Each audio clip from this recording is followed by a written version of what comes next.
right, come on, Kel, let's go do the show. Come on, man, they're waiting for us. You know they're gonna be mad at us. Don't worry about them. You're gonna have plenty of people mad at you this episode. Huh?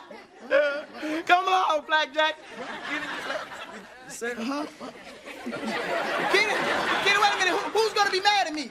Kenny, what are you talking about? Kenny, why you always call me weird nouns like flapjacks? Kenny, oh, here it goes. There's something very amusing to me about the athlete-to-actor pipeline. Hey, people love the guys who move the balls around the sports spaces. Maybe they'll love the guys if they're in the movies or the TV shows or the cartoons. You know, a completely different field that requires completely different skills. Some pull it off, of course. I knew the late Dick Butkus as a sitcom actor long before I learned he was a football star. Carl Weathers, Terry Crews, Kareem Abdul-Jabbar, it can totally work. But it doesn't work just as often, if not more. Sometimes there'll be these big pushes, like when they tried to make Howie Long a movie star, but more often than not, it'll be small guest appearances, often as themselves. And you can just see that this is not for them. Today's topic is a perfect example of that. Jeepers! You're Ron Harper from the Chicago Bulls. Yeah, I know. I'm Chris. I run this whole store. Chris, congratulations. Originally airing on November 1st, 1997, Foul Bull is the 9th episode of Kenan and Kel's second season, the 23rd episode overall. It was written by Steve Freeman, who came out of the All That writers' room and would later be one of the main writers for Disney Channel's Austin and Ally, and was directed by Ken Sesler, who also directed for shows like Even Stevens, That's So Raven, and Lizzie McGuire. The day starts off normally for our titular duo, Kenan being lazy at his stockboy job at the Rigby's Corner Grocery, and Kel is just mincing about, drinking orange soda and not paying for it. But then, out of nowhere, Ron Harper walks in. Ron Harper just walked in. Ron Harper from the Chicago Bulls. Man, yeah, he's standing right over there. Man, you just want me to turn around so you can put a raw egg down my pants again and then break it against my buttocks. You know, Ron Harper, starting lineup for the Chicago Bulls, perimeter defender, mid-range scorer, 5-time NBA champion, had some pretty photogenic dunks, especially back when he was with the Clippers. Yeah, Ron Harper is one of those guys who, if you know basketball, you definitely know who he is and you know how impressive of a player he is, but he never really crossed over into the general pop culture space like your Michael Jordans or your Shaqs or your LeBron Jameses. So this episode is more for the NBA heads than anyone else. And boy, does everyone in the Kenan and Kel universe worship this guy. Hey, how you doing, Ron? I'm Kel. Kel, nice to meet you. However, things turn nasty when Harper slips on some orange soda Kel spilled and Kenan neglected to clean up. Harper gets hurt, which puts the championship prospects for the Bulls into question, and both Kenan and Kel are named as the ones to blame. As a newsman, I know I should keep my opinions to myself, but I just want to say, Kenan and Kel, we hate you. So now the entire city wants to see Kenan and Kel destroyed. I gotta say, they've messed up pretty bad before, but turning basically all of Chicago against them is a new one. There are only two solutions to this. Run away and change their identities, or ask Ron Harper for forgiveness. Of course, to get to Ron Harper, they're going to have to get into the hospital he's staying at, and to do that, it's time to break out the disguises.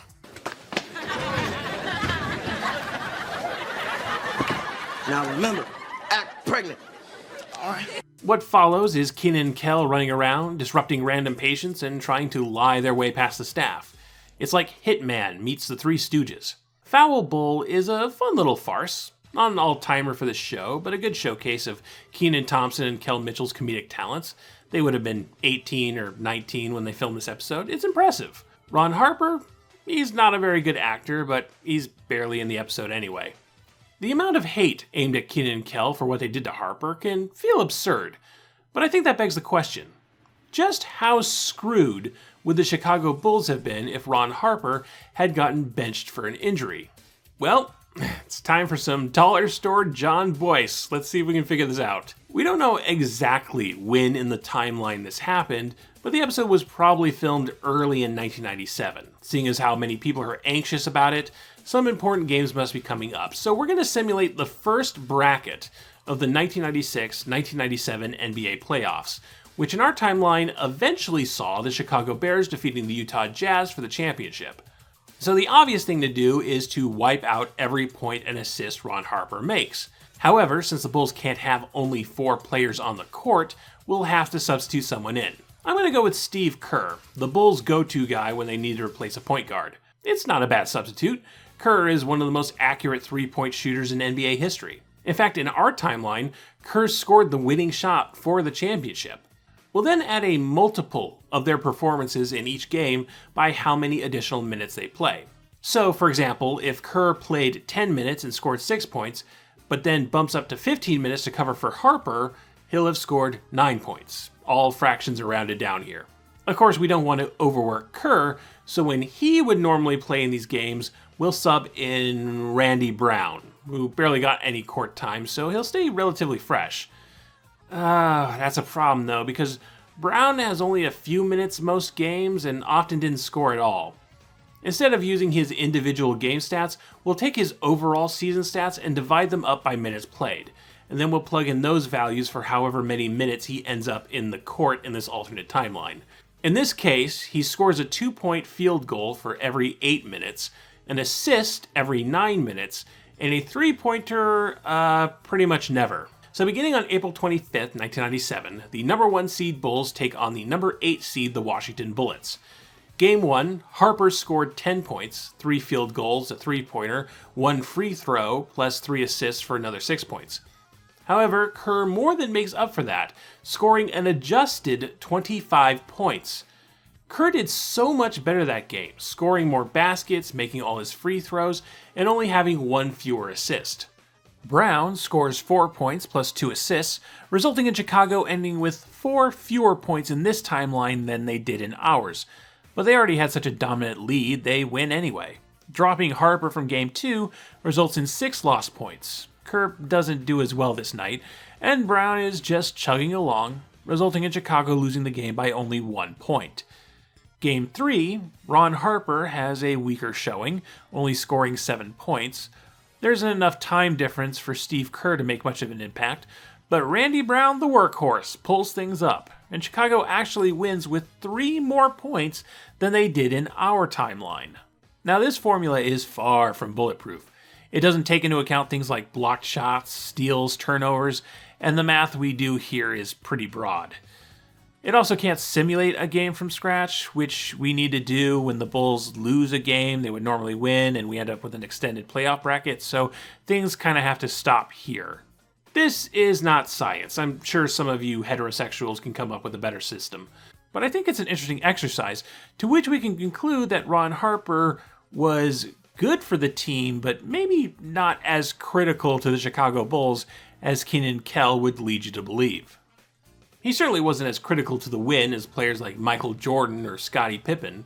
In fact, for that season, Harper ranked 9th on his team for field goals per game, 5th for 3-pointers, and he was the 7th best at free throws. I'm not saying Harper's a bad player, I'm not comparing him to the rest of the league here, just to the legends that were the 96-97 Chicago Bulls. Arguably one of the best basketball teams of all time. And so, no, I do not believe the Chicago Bulls would have been doomed if Ron Harper slipped on some orange soda and twisted his ankle.